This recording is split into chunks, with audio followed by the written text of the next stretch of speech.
The Galaxy Council chamber was filled with voices of hundreds of alien delegates. The tall pillars stretched into the high dome, glowing with pale light.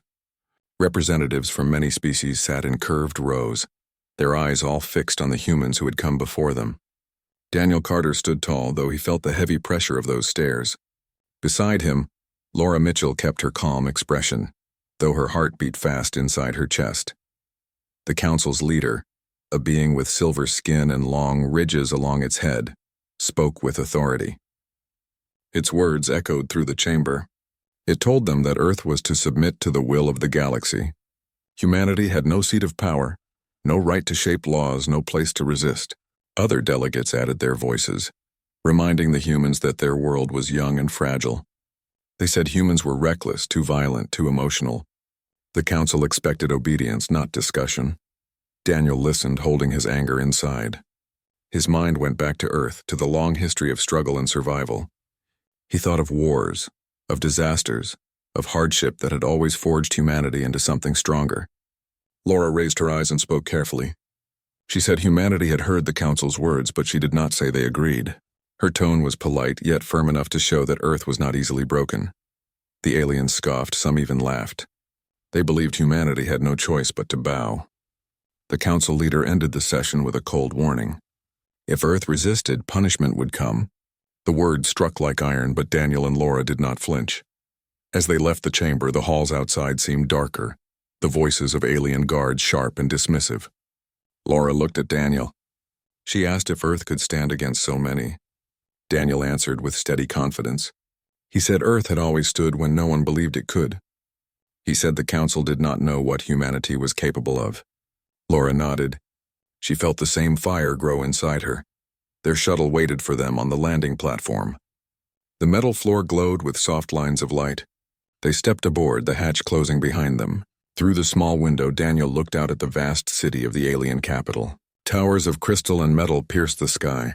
Ships soared in steady streams. For all its power and beauty, Daniel felt no awe. He only felt determination. The shuttle lifted, leaving the great halls behind. Laura sat across from him, her hands folded tight. She whispered that the council had no idea what Earth had been building. Daniel gave a small smile. He said that soon the galaxy would learn. Humanity was not a child to be scolded. It was a people that refused to kneel. The journey back to their starship was quiet. Both carried the weight of their mission. Both knew what came next. Earth would not bow. Earth would answer with resolve. When Daniel Carter and Laura Mitchell returned to Earth, their ship entered the atmosphere under the cover of night. The oceans reflected silver light from the moon, and the continents below glowed faintly with clusters of cities. They were exhausted from the long journey, but there was no time to rest. Earth's leaders were waiting, and the Council's threats had already spread through whispers across military channels. In an underground command center beneath the Rocky Mountains, men and women of authority gathered. Admirals, generals, scientists, and political leaders filled the large steel room. Screens glowed with maps of star systems, secret construction sites, and shipyard progress reports. When Daniel and Laura stepped inside, the room fell silent. Every face turned toward them, searching for answers. Daniel told them everything. He explained how the council mocked humanity, how the delegates laughed, how the council leader promised punishment if Earth refused to kneel. His words struck the room like thunder. Many leaders clenched their fists, others whispered in anger. A woman named Admiral Rebecca Hayes stood and demanded to know how long Earth had before the council acted. Daniel said the timeline was uncertain, but the threats were real. Laura then spoke. She told them that the council believed Earth was weak, unprepared, and divided. She reminded the room that this was exactly what humanity's enemies had believed for centuries. Time and again, those who underestimated humans had discovered their mistake. She said this was not the time for fear, but for unity. The room stirred with agreement. Admiral Scott Morgan, one of the most respected commanders on Earth, rose from his chair. His voice carried power as he reminded everyone of the secret project that had been years in the making. Hidden in the shadows of asteroid belts behind the storms of gas giants and deep within hollowed-out moons, humanity had built a fleet. Not just patrol ships, but mighty dreadnoughts, carriers, and cruisers. The Terran fleet was real, and now the time had come to reveal it. The lights dimmed and the central screen lit up with images. Massive starships appeared in secret docks, their hulls gleaming with steel and reinforced plating. Crews worked day and night, fitting weapons, testing shields, and preparing engines. Each ship bore names etched into their frames, names of rivers, mountains, cities, and heroes from Earth's long history. The names reminded all who served that they carried the weight of generations. Daniel felt his chest tighten as he saw the fleet displayed before them. Laura whispered softly, barely loud enough for him to hear, that the galaxy had no idea. Admiral Morgan nodded at the screen. He said this fleet had not been built for conquest but for survival. Humanity had always fought hardest when its back was against the wall.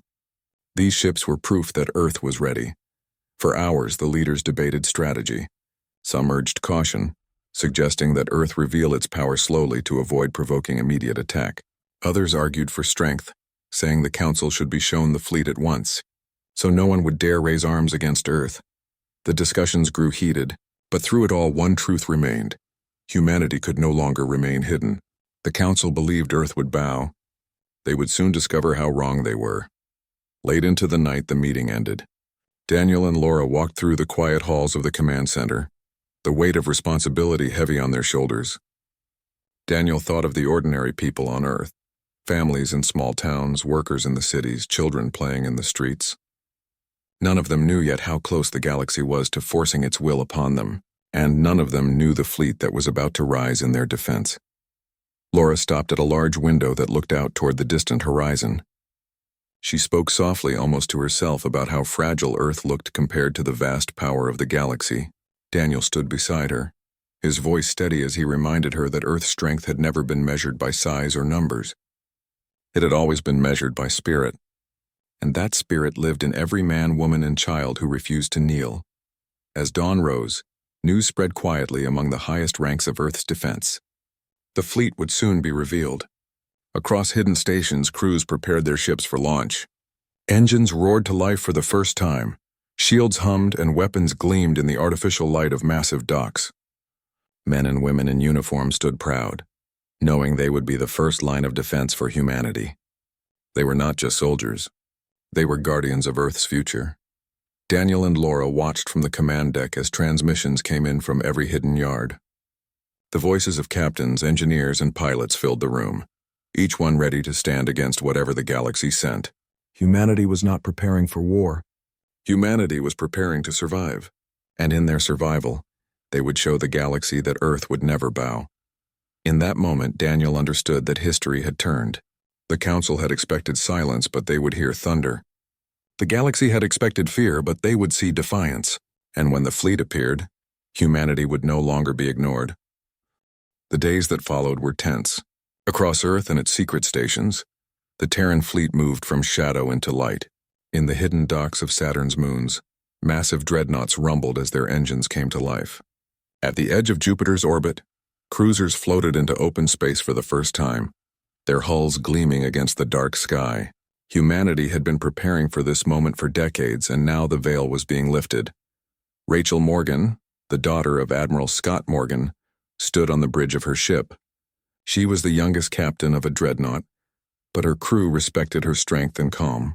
Her ship was enormous, built to carry the firepower of entire fleets of smaller vessels. She looked out over the endless stars, knowing that beyond them the Council was watching. Her voice carried steady confidence as she gave orders to her officers. The ship was no longer hidden. It was ready. Back on Earth, command centers lit up with new transmissions. Feeds from deep space showed the Terran fleet spreading across the solar system. The Council's spies captured images of the warships and rushed them back to their leaders. The alien delegates could hardly believe what they saw. No young world had ever created such machines. No so-called primitive race had ever hidden such strength. Daniel Carter and Laura Mitchell stood inside the command bunker, surrounded by maps and signals from the fleet. They listened as captains reported in one by one, their voices filled with pride. Each ship declared readiness, each crew pledged loyalty. The Terran fleet had awakened, and the galaxy would never see Earth the same way again. Meanwhile, whispers spread across alien networks. Species who had once dismissed humans began to question the Council's judgment. Traders who had visited Earth spoke of its stubborn people, its relentless spirit. Soldiers from distant systems remembered the rare battles where humans had fought with ferocity beyond reason. Slowly, respect began to replace scorn. The council, however, refused to admit fear. They spoke loudly of control, of punishment, of keeping order. But in private, some delegates felt unease. They wondered if they had made a mistake. On the bridge of her dreadnought, Rachel watched as smaller ships formed into position around her. The fleet stretched across the void, each vessel aligned with precision. She gave a quiet command, and her ship's lights burned bright in the darkness. It was a signal not of aggression, but of readiness. She spoke to her crew, telling them that they carried not just weapons, but the hopes of billions. Her words were simple, but they stirred courage in every heart. Far beyond Earth, the council prepared its response. In secret meetings, leaders argued. Some demanded an immediate strike to crush the humans before their fleet grew stronger. Others warned that such an attack could unite not only Earth but other dissatisfied worlds against the Council. The chamber that once echoed with laughter at humanity's expense now filled with uncertainty. Back on Earth, Daniel and Laura prepared a message. It would be sent not only to the Council, but to every species that listened. They wrote carefully, choosing words that showed strength without arrogance. Their message said that Earth was ready to stand as an equal, not as a servant. Humanity would defend itself, but it did not seek war. They declared that Earth had built its fleet for survival, not conquest. The message ended with a single promise. Earth would never bow. The words were sent, carried across light years by powerful transmissions. On distant worlds, common people read the message and felt something stir inside them. Many had suffered under the Council's heavy hand. Many had wished for freedom but feared to speak. Now humanity's defiance gave them hope. If such a young world could stand tall, perhaps others could as well. Rachel's ship became the symbol of that defiance. Images of the dreadnought appeared on alien networks. Artists painted its towering shape. Writers described its presence in songs and stories. To humans, it was a weapon of survival. To the galaxy, it became a legend in the making. The Council, however, did not remain silent. They sent their final demand to Earth. Their message was filled with threats, promising sanctions, isolation, and destruction if Earth refused to kneel. The words were sharp, meant to break the will of any other species. But humanity was not like the others. Daniel read the Council's demand and then shared it with Earth's leaders. None spoke of surrender. None suggested bowing. Instead, they stood together and prepared for what was coming. Rachel knew the weight of what lay ahead. She stood again on the bridge of her ship, looking at the stars. The galaxy was vast and the Council was powerful, but she also knew the truth that her father had spoken for years. Humanity's greatest weapon was not its machines, but its unity. No matter what came, they would fight side by side. The fleet expanded its positions, covering key points around the solar system. Defensive lines were drawn and ships tested their weapons in the void. Crews worked without rest, preparing for a battle that might come at any moment. And yet in their hearts they carried more than fear. They carried pride. For the first time, humanity was not hiding. For the first time, they stood before the galaxy not as subjects but as equals. In the silence of space, Rachel whispered a promise to herself. She promised that if the Council came, they would see what it meant to face humans who refused to break. And as her ship floated in the vast dark, she felt the weight of every soul on Earth watching, waiting, and believing. The Council did not wait long to act. Within weeks of Earth's defiant message, a fleet of alien warships crossed into the solar system. Their task was clear: to intimidate, to frighten, and if necessary, to crush. The ships were sleek and polished, built by civilizations that had ruled the stars for centuries. They gathered near Jupiter, their weapons glowing faintly, a silent warning that Earth had pushed too far. Rachel Morgan stood on the bridge of her dreadnought as the reports came in. The alien fleet was vast, but she did not let fear show on her face. Around her, officers watched the displays with sharp focus. She gave calm commands, her voice steady, reminding her crew that their strength came not from numbers but from unity. Her ship's engines roared to life, and with them, dozens of Terran vessels emerged from the rings of Saturn. One by one, the dreadnoughts, cruisers, and carriers appeared, their hulls shining against the dark. From Jupiter's orbit, the alien commanders watched in silence. They had expected a handful of ships, but what unfolded before them was something far greater. The Terran fleet formed into precise lines, stretching across the void like a wall of steel. At the center was Rachel's dreadnought, its massive structure radiating power. Humanity had not come to beg. Humanity had come to stand. Back on Earth, Daniel Carter and Laura Mitchell monitored every movement from the command center. Screens lit up with transmissions, showing the tense standoff near Jupiter. Every second felt heavy, every moment a test of will. Daniel leaned forward, his voice low as he reminded the leaders around him that Earth could not afford to fire first. If humanity struck in anger, the Council would twist the story. But if they stood ready, if they showed control, then the galaxy would see the truth. In the alien flagship, the commander of the Council's task force hesitated. The humans had met them not with fear but with discipline. Reports from scouts confirmed the scale of Earth's hidden fleet. Whispers spread among alien crews. Many had heard tales of humanity's ferocity in smaller conflicts. Stories of soldiers who never surrendered, of explorers who crossed impossible distances. Now those stories seemed less like myths and more like warnings. Rachel's voice echoed across the fleet as she spoke to every captain, every crew member. She told them that they were the shield of Earth, that their courage would decide not only their survival but their place in the galaxy. Her words were simple, but they carried into every heart. Men and women stood taller at their stations. Fear gave way to resolve. The alien commander finally opened a channel. His voice was cold, demanding that Earth surrender and dismantle its fleet. Rachel listened in silence, her eyes steady on the screen. When he finished, she replied with calm words. She said Earth did not seek war, but neither would it kneel. She told him that humanity had built this fleet not for conquest, but to ensure that no one could ever force them again. Her message was clear. Earth would not bow. The silence that followed was deep. The alien commander expected trembling, but none came. He expected hesitation, but none appeared. Instead, he saw a fleet ready to fight, a people who had chosen to stand together. In orbit, the standoff stretched into hours. Alien ships shifted nervously, their weapons hot but unused. Terran dreadnoughts held their ground, unmoving, unbroken. Across the galaxy, networks broadcast the images. Billions watched in awe. Species that had suffered under the Council's heavy hand whispered to each other. Humanity's defiance gave them hope. On Earth, families gathered around screens. Farmers in small towns, workers in busy cities, children in classrooms, they all watched the fleet that carried their future. Fear was in their hearts, but so was pride. For the first time, they saw their world not as a small planet in a vast galaxy, but as a force that could stand among the stars.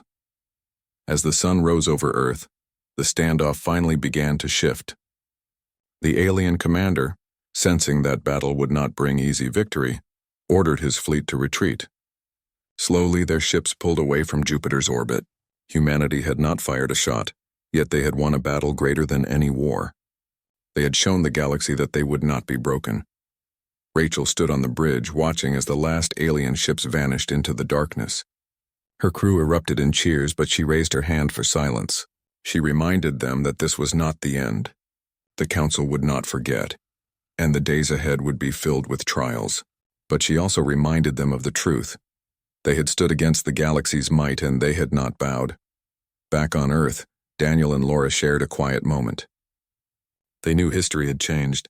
Humanity had shown strength, not through fire and destruction, but through resolve. The Council had expected submission, but what they had witnessed was defiance that echoed across the stars. In that silence, one truth became clear. The galaxy had seen the heart of humanity, and it was unbreakable. Weeks passed after the retreat of the Council's fleet, but the tension across the galaxy did not fade. Rumors of Earth's defiance spread faster than the Council could silence them. Traders whispered in marketplaces, soldiers spoke in hushed tones within their barracks, and ordinary people on distant planets looked up at the stars with new hope. A single young world had stood against the might of the Council, and that world's name was Earth. Daniel Carter and Laura Mitchell returned once again to the Galaxy Council's chamber. But this time the atmosphere was different. When they had first arrived, the chamber had been filled with laughter, mockery, and disdain. Now there was silence. Delegates from hundreds of species watched them carefully. Some still glared with contempt, but others lowered their eyes with respect. No one spoke until the Council leader finally rose. The leader's voice was quieter now, stripped of its former arrogance. It accused humanity of defiance, of shaking the balance of power. Daniel answered with calm words. He said humanity had not sought to disrupt the galaxy. Humanity had only sought to survive. He reminded them that Earth had built its fleet in secret, not for conquest but for protection. He declared that humans would not kneel, not because they wanted war but because freedom was in their nature. Laura then added that Earth wished for peace, but peace could never be built on submission. If the galaxy wanted to know the heart of humanity, they need only remember one truth: humans do not bow.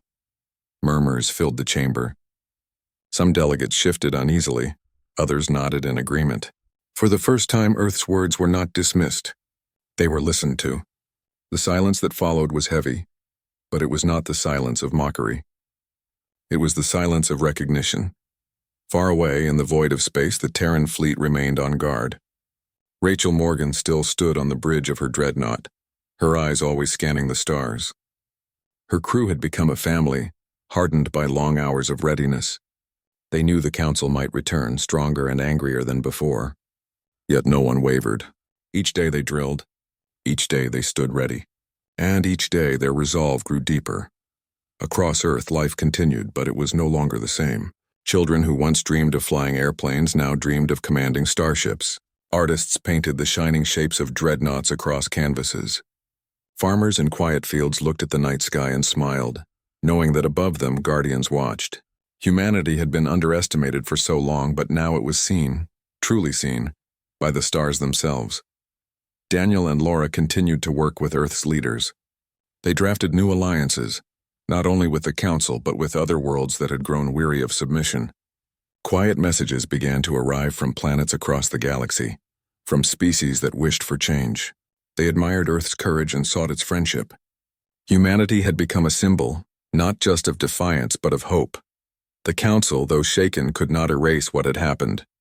Their threats had failed, their fleet had retreated, and their power, once unquestioned, now carried cracks. Some leaders within the Council warned that pressing humanity further would only backfire.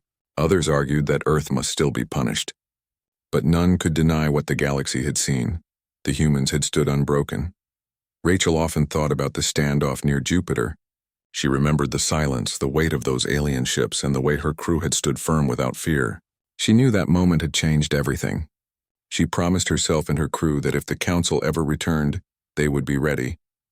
But more than that, she promised that humanity would never again be ignored. On a quiet night, Laura stood with Daniel outside the command center. They looked up at the stars, each shining point a reminder of the vast galaxy beyond. Laura whispered that everything had changed, that Earth was no longer a small world on the edge of space. Daniel agreed, but he added that humanity must never forget what gave them their strength.